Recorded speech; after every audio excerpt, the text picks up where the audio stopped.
हरिओम दोस्तों, हम पुष्पा नौटियाल एक बार फिर से आपके समक्ष उपस्थित हुए हैं। दोस्तों, आज हम आपको एक प्यारा सा दृष्टांत सुनाने वाले हैं और दृष्टांत ये है कि कैसे व्यक्ति आरोपों का पहाड़ बना के रखता है, शिकायतों का पहाड़ बना के रखता है। बात होती कुछ नहीं है, राई के दाने की तरह होती है, लेकिन व्यक्ति क्या करता है, इंसान क्या करता है, उस बात को पहाड़ की तरह बना देता है। दोस्तों, आपको हमारा दृष्टांत पसंद आएगा तो आप लाइक, शेयर और सब्सक्राइब जरूर कीजिएगा बेल आइकन के साथ, ताकि हमारी वीडियो सबसे पहले आपके पास पहुंचे और आप हमारी वीडियो को एंजॉय कर सकें। दोस्तों, लाइक और कमेंट्स रोकिए नहीं, लाइक और कमेंट्स करते रहिए, दृष्टांत हमारा सुनते रहिए और लाइक कमेंट्स रोकिएगा नहीं। आपके लाइक और कमेंट्स हमको बहुत ज़्यादा उत्साहवर्धन करते हैं, मोटिवेट करते हैं, इसलिए अपने लाइक और कमेंट्स रोकिएगा नहीं। अंत तक जरूर बने रहिएगा, हमारी वीडियो में अंत तक जरूर बने रहिएगा, बीच में स्किप ना करिएगा। दोस्तों, चलिए ज़्यादा बात नहीं करते हैं और आपको अपना दृष्टांत शुरू करते हैं। दोस्तों, एक व्यक्ति होता है, उस व्यक्ति का नाम होता है रमेश। रमेश क्या होता है, वो हमेशा दूसरों में कमियां निकालता जाता था। उसकी आदत बन गई थी कि वो दूसरों में कमियां निकालता ही रहता था, दूसरों पे आरोप लगाता ही रहता था। आए दिन उसका यही काम था, उसका दिनचर्या यही था, डेली उसका रूटीन यही बन गया था और वो हमेशा इसी तरह से दूसरों पे कमियां निकालता, दूसरों पे आरोप लगाता, यही उसका काम बन गया था। लोग इस चीज़ से बहुत परेशान थे, बहुत दुखी थे, क्योंकि होता है ना, लोग इसलिए परेशान हो जाते हैं कभी कभी ना कि कोई अगर किसी ने गलत नहीं भी किया है और उस पर आरोप लगाया जाता है तो व्यक्ति परेशान हो जाता है। भले ही ऐसा करना नहीं चाहिए, दुनिया तो बोलती रहती है, उस पर ध्यान नहीं देना चाहिए, लेकिन फिर भी लोग परेशान हो ही जाते हैं। इंसान है तो हो ही जाता है, सब कुछ ऐसा हो ही जाता है। तो इसलिए उसका वही काम हो गया था और वो दिन प्रतिदिन ऐसे ही कमियां सब पे निकालता रहता, आरोप लगाता रहता। बारिश अगर तेज होती, डेली अगर बारिश हो रही है, तो यहाँ तक कि वो भगवान को दोषी मानता कि देखो कितनी बारिश हो रही है, कितनी बारिश हो रही है, फसलें बर्बाद हो रही हैं, क्यों भगवान ऐसे कर रहा है। भगवान को भी वो दोषी करार करता है। अगर बारिश नहीं होती है तो कहता है बारिश क्यों नहीं हो रही है, भगवान आपको बारिश करनी चाहिए, ऐसे थोड़ा नहीं होता है, सरकार बारिश क्यों नहीं करवा रही है। मतलब तरह तरह की फालतू बातें उसके दिमाग में पनपती रहती थी। इसी तरह से यहाँ तक कि अपने भी विचार उसके वैसे हो गए थे, दूसरों में भी हर छोटी छोटी बातों में वो दोष लगाता रहता था, आरोप लगाता रहता था। ऐसा ही उसका काम बन गया था। लोग उससे बहुत दुखी थे, बहुत परेशान थे, उसको समझाते भी थे, लेकिन उसको समझ में नहीं आता था, क्योंकि जिसकी आदत जैसे बन जाती है ना, वो अपने आप को राइट समझता है। इंसान की सबसे बड़ी बात क्या होती है, वो अपने आप को राइट समझता है। आई एम राइट की बीमारी हर व्यक्ति को होती है। हर कोई यही कहता है कि मैं सही हूँ, दूसरा गलत है, मैं सही हूँ, दूसरा गलत है। इसी तरह से वो करता था, अपने आप को हर बात में सही समझता था और दूसरों को गलत समझता था। फिर क्या हुआ, ऐसे दिन प्रतिदिन ऐसे समय बीतता गया, काफ़ी समय हो गया, 1 महीना, 2 महीना, 3 महीना, साल भर उसकी आदतें ऐसी बनी रही, लोग परेशान भी होते थे।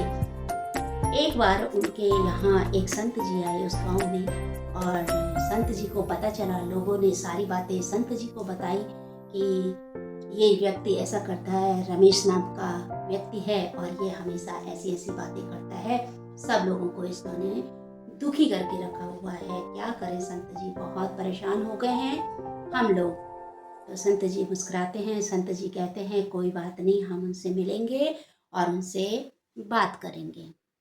तो संत जी ने रमेश नाम के लड़के को अपने पास बुलाया और कहा, बेटा ये बताओ तुम क्यों परेशान रहते हो, तुम क्यों दुखी रहते हो, क्या हुआ, कारण बताओ अपना।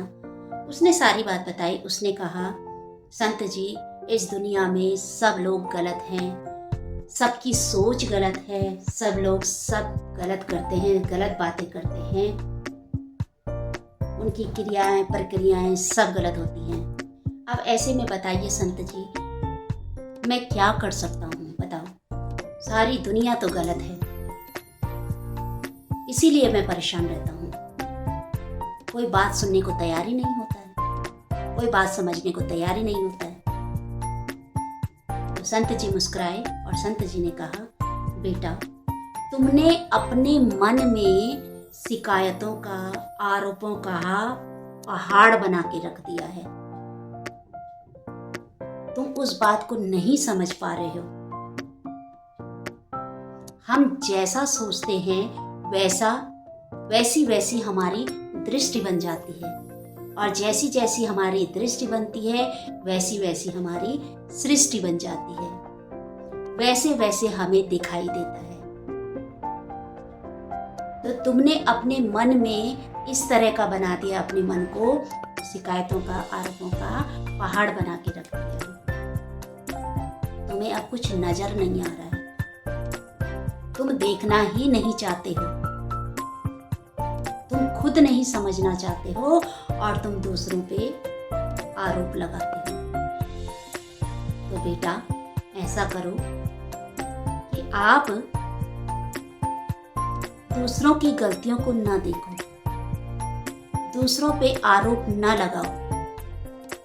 आप अपने आप को देखो कि आप कहाँ पे गलत हैं, आप क्या सोच रहे हैं।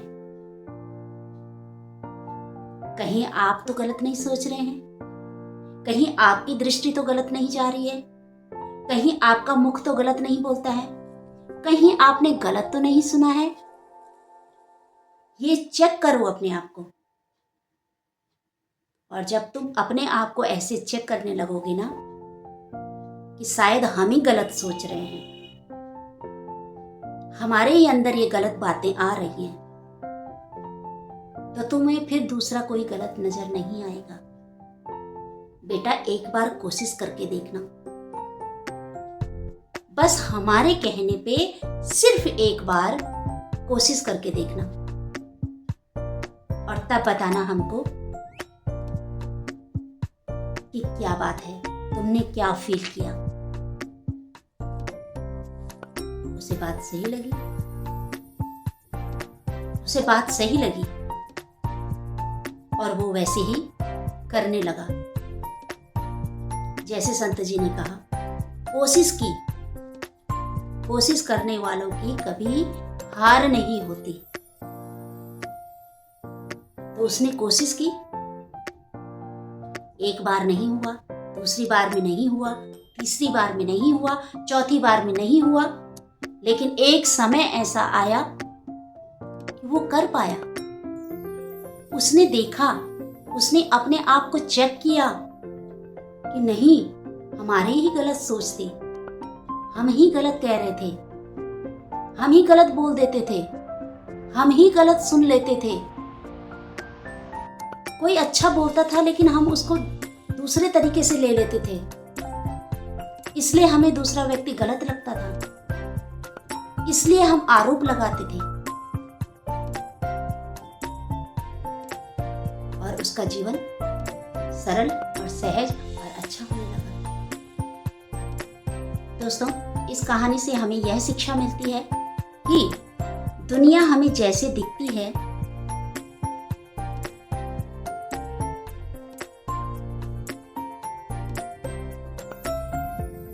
दुनिया हमें वैसे दिखती है जैसे हम देखना चाहते हैं। यदि हम किसी में कमियां ढूंढेंगे तो हमें कमियां ही कमियां नजर आएंगी। दूसरा, आत्मचिंतन करें।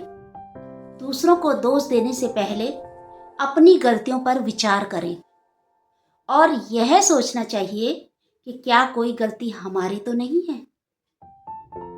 तीसरा, अच्छाई देखें। जीवन में हर स्थिति को सकारात्मक पहलू से देखना चाहिए।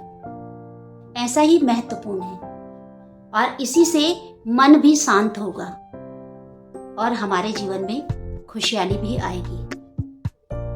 चौथा, जिम्मेदार बने।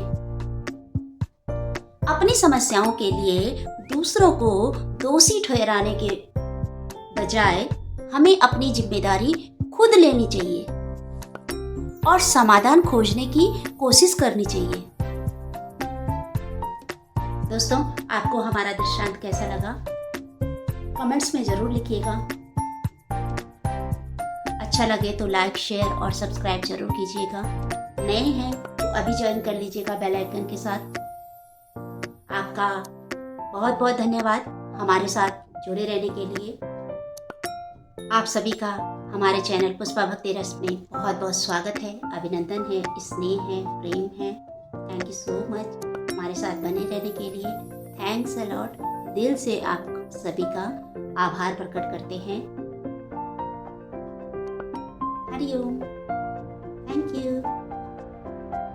Thanks a lot. स्वस्थ रहिए, मस्त रहिए, व्यस्त रहिए, अच्छे से रहिए, जीवन को एंजॉय करते रहिए। Thanks a lot.